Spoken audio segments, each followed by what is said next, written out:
ಬೆಳಗಾವಿ ನಗರದ ಹೊರವಲಯದಲ್ಲಿ ನಡೀತಾ ಇರುವ ಹಲಗ ಮಚ್ಚೆ ಬೈಪಾಸ್ ಕಾಮಗಾರಿಗೆ ರೈತರು ತೀವ್ರ ವಿರೋಧವನ್ನು ವ್ಯಕ್ತಪಡಿಸಿದ್ದಾರೆ. ಇಂದು ಕಾಮಗಾರಿ ಸ್ಥಳಕ್ಕೆ ಭೇಟಿ ನೀಡಿ ಕಾಮಗಾರಿ ನಡೆಸದಂತೆ ರೈತರು ಆಗ್ರಹಿಸಿದರು. ಸಾಕಷ್ಟು ರೈತರ ಜಮೀನು ವಿಚಾರ ಕೋರ್ಟ್ನಲ್ಲಿ ಕೇಸ್ ಬಾಕಿ ಇದೆ. ನ್ಯಾಯಾಲಯದಲ್ಲಿ ವ್ಯಾಜ್ಯ ಬಾಕಿ ಇರುವಾಗಲೇ ಕಾಮಗಾರಿಯನ್ನು ಮಾಡಲಾಗ್ತಾ ಇದೆ ಅಂತ ರೈತರು ಆಕ್ರೋಶವನ್ನು ವ್ಯಕ್ತಪಡಿಸಿದ್ದಾರೆ. ಈ ಸಂದರ್ಭದಲ್ಲಿ ಪೊಲೀಸರು ಹಾಗೂ ರೈತರ ನಡುವೆ ವಾಗ್ವಾದ ನಡೆದಿದೆ.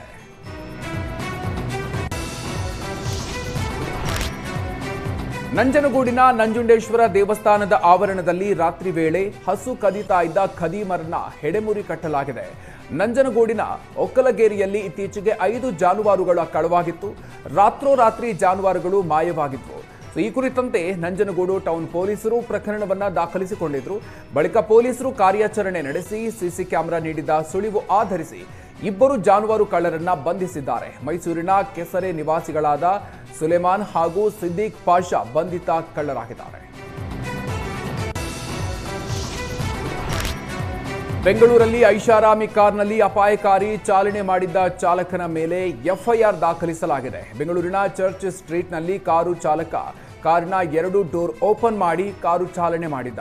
ಈ ವಿಡಿಯೋ ಜಾಲತಾಣದಲ್ಲಿ ವೈರಲ್ ಆಗಿತ್ತು. ಬಳಿಕ ಕಬ್ಬನ್ ಪಾರ್ಕ್ ಸಂಚಾರಿ ಪೊಲೀಸ್ ಠಾಣೆಯಲ್ಲಿ ಈ ಸಂಬಂಧ ಪ್ರಕರಣ ದಾಖಲಾಗಿತ್ತು. ಇದೀಗ ಪೊಲೀಸರು ಕಾರು ಚಾಲಕನನ್ನ ಪತ್ತೆ ಹಚ್ಚಿ ಆತನಿಗೆ ಫೈನ್ ಹಾಕಿ ವಾರ್ನ್ ಮಾಡಿ ಕಳಿಸಿದ್ದಾರೆ.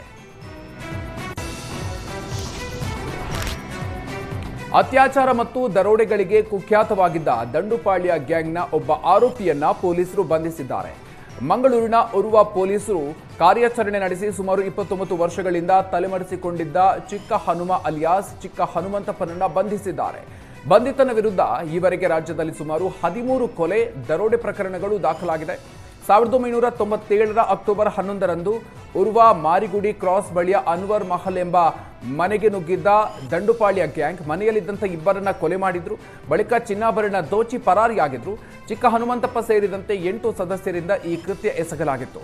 ಪ್ರಕರಣದ ವಿಚಾರಣೆ ಮುಕ್ತಾಯಗೊಂಡು ಆಪಾದಿತರು ದೋಷಿಗಳು ಅಂತ ನ್ಯಾಯಾಲಯದಲ್ಲಿ ತೀರ್ಪು ನೀಡಿತ್ತು. ಆದರೆ ಆರೋಪಿ ಚಿಕ್ಕ ಹನುಮನ ಹೆಸರು ಬದಲಿಸಿಕೊಂಡು ನಾಪತ್ತೆಯಾಗಿದ್ದ ಚಿಕ್ಕ ಹನುಮ ಅಲಿಯಾಸ್ ಚಿಕ್ಕ ಹನುಮಂತಪ್ಪ ಕೆ ಕೃಷ್ಣಪ್ಪ ಅಲಿಯಾಸ್ ಕೃಷ್ಣ ಅಂತ ಹೆಸರನ್ನ ಬದಲಿಸಿಕೊಂಡಿದ್ದ.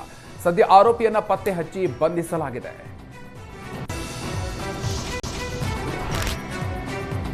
ರಾಜ್ಯದಲ್ಲಿ ಕೋಳಿ ಮಾಂಸದ ದರ ಏರಿಕೆಯಾಗಿದೆ. ಪ್ರತಿ ಕೆಜಿಗೆ 300ರಿಂದ 340 ರೂಪಾಯಿಗೆ ಏರಿಕೆಯಾಗಿದ್ದು ಚಿಕನ್ ಪ್ರಿಯರಿಗೆ ಬಿಗ್ ಶಾಕ್ ಎದುರಾಗಿದೆ.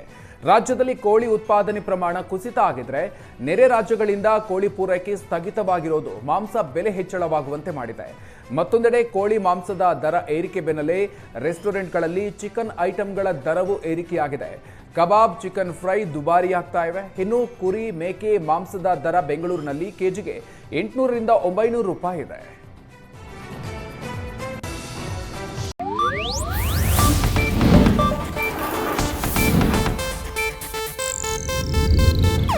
ಇದು ಏಷ್ಯಾನೆಟ್ ನ್ಯೂಸ್ ನೆಟ್ವರ್ಕ್ ಪ್ರಸ್ತುತಿ.